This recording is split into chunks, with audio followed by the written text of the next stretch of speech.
The old traveler noticed something strange about the people who walked the forest path. They were always moving fast. Every morning, along a quiet trail in northern Finland, people passed between tall pine trees and silver birch, their footsteps quick as against the soft earth. Some walked with purpose, some with worry, some simply because everyone else seemed to be moving too. The traveler sat on the same wooden bench each day, watching them disappear deeper into the woods. What struck him was not their speed, it was their faces. Even while moving forward, many still looked uncertain. One afternoon, a young man stopped near the bench. He had been walking for hours. His jacket was damp from the cold mist, and small drops of water clung to his hair. The traveler looked at him and smiled. "You seem to be in a hurry," he said. The young man let out a quiet laugh. "I've been walking since morning," he replied. "I thought if I kept moving, I would eventually feel less lost." The traveler nodded gently. Many people believe that. They think motion creates meaning, that movement itself will somehow become direction. So they keep walking, faster, longer, further. But movement and direction are not the same thing. The traveler pointed toward the forest path.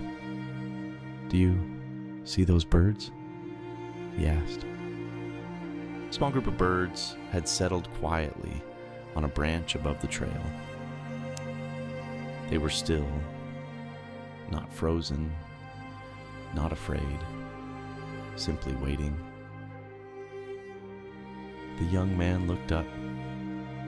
For the first time that day, he stopped thinking about how far he had walked. The traveler continued. Even in the forest, not everything grows by rushing forward. Some things grow by standing still long enough to know where the light is. The words stayed with the young man. He sat beside the traveler in silence. The forest around them was calm. Wind moved softly through the trees. Far above, the sky was pale and open. In that stillness, the young man began to notice something. The problem was never that he had stopped.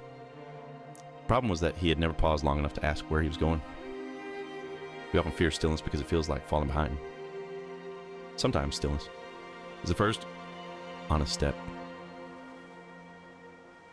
Not every pause is delay.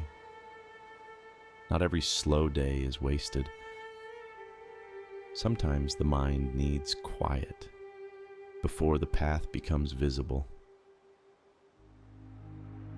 The young man eventually stood again, but this time he did not rush. His steps were slower now, not because he had lost momentum, but because he had finally found direction.